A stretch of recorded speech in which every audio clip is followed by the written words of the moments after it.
Daddy's on the floor. How old are you? I'm 5 years old and I have a dog in the house. Okay, baby, okay. Let me get somebody right over to you. Did you go in your mommy and daddy's room? And there's blood. All over the place? Not all over. There's blood on the plant and blood on the floor. Oh my goodness. And you have your little doggie with you? And 3 cats. Well, and you got some cats too? 3 cats and 1 dog. Okay. Are you the only one there besides mommy and daddy? I said mommy and daddy and they didn't even answer. Okay. What made you wake up tonight? I think I heard a gunshot. You heard a gun? Yes, and I see a bullet laying on the floor. I think it's a bullet. Really? Mm-hmm. Who has a gun in the house? I don't see a gun, but I'm scared. Oh, sweetheart, I will not let anything happen to you. Can you send the deputies out? I promise I will. And you're only 5 years old? Mm-hmm. You are so smart for 5 years old. Was there anybody else in the house besides you and mommy and daddy tonight? Like an uncle or anything? No, there's no robber in the house. Okay, well, I didn't think there'd be a robber, sweetheart. Did you have anybody staying over the night with you guys tonight? Mm-mm. Okay, so and the doors are all locked and everything like that. Where are you in the house? Well, I was in my room sleeping until I heard a noise shot and it woke me up. Oh my goodness! What part of the house are you in at now? I'm in the one. It's yellow. A whole yellow house, a green with it, a little bit of green, and a pink door. Oh my goodness, that sounds really cool. Did you pick out the pink door?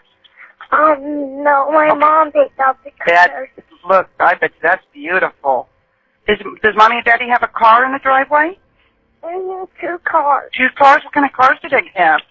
My mom has a Toyota. What color is that Toyota? Is it dark or gray or silver? It's red.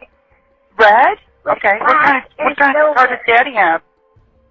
He has a Jeep. It's black and white. Listen to me. Is your phone the kind of phone you can take with you and walk around? There should be an officer at your front door. I need for you to take your phone with you and walk over to the door and open it for me, okay? And I'm gonna stay on the phone with you, okay? But I will not hang up. I'm naked. Oh well, you want to go grab a towel or something? I don't think the officer's going to care, baby. We just want to make sure mommy and daddy are okay, all right? Mm-hmm. Grab a blanket or something. Stay on the phone with me. Stay on the phone, all right? Okay. My name's Donna, by the way. You are doing a wonderful job. Wonderful job. And I knew what to do for safer dogs. You did great. I knew. You are wonderful. Absolutely wonderful. You should be very proud of yourself. I'm to the door. I'm unlocking it. Okay. You let me know when the officer talks to you. Okay, you go ahead. Okay, you talk to the officer. Talking to the dispatcher? Okay, tell her I'm here now, okay? You can hang up. Bye, sweetheart. He's here. Okay, sweetheart. You be good, okay? Come on over here. Bye-bye. Daytona Beach, Florida, March 28, 2005. Little Tia Hearn-Len had just awoken to the terrifying sound of a gunshot. The young girl, who was yet to even start school, headed to her parents' bedroom to find her father lying lifeless. The chilling 911 that quickly followed from Tia framed these deaths as a murder mystery. It also raised the question as to how Tia herself had managed to avoid contact with the killer. Tia seemed to believe that this may have been a robbery, but the truth is actually far more disturbing. The killings of 29-year-old Denise Hearn-Len and his 31-year-old wife Julia were carried out by a criminal out for revenge. 33-year-old David Edward Johnson had targeted the Hearn-Lens after he had been arrested for drug possession. Johnson believed that little Tia's parents were behind his arrest and that they had tipped off the authorities about Johnson growing and having possession of large quantities of.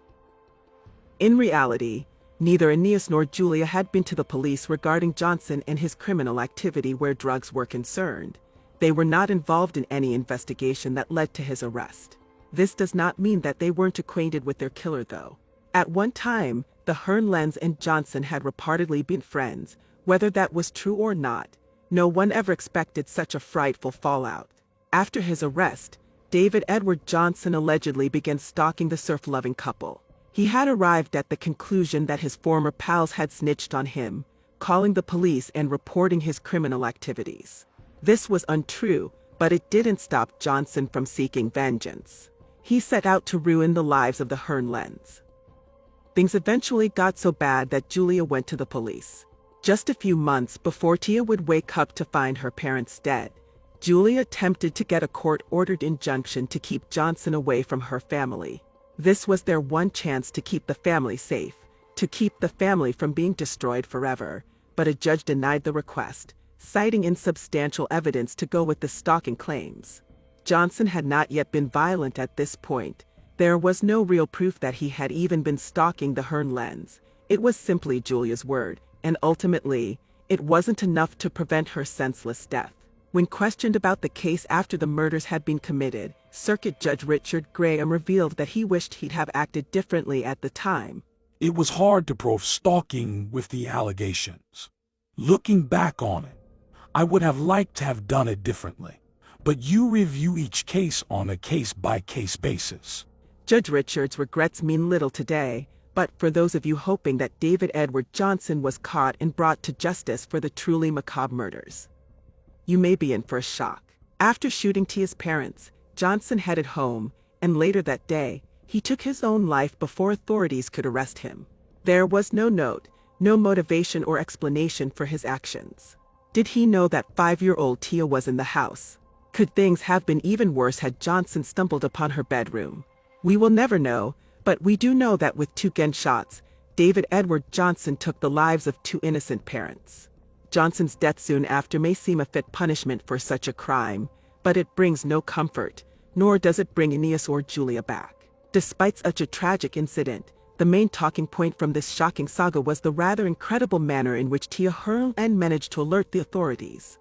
News channels, both local and national, honed in on Tia's heartbreaking story. At just 5 years old, and after discovering a gruesome murder scene in which her own mom and dad were the victims, Tia kept her composure, spoke clearly to the 911 dispatcher, and provided them with all the information she was asked for.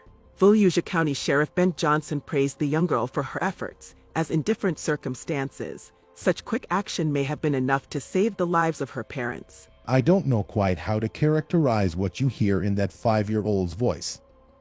Her composure is extraordinary given what she had just seen. She was an amazing little girl. The information she gave us and the manner she gave it to us.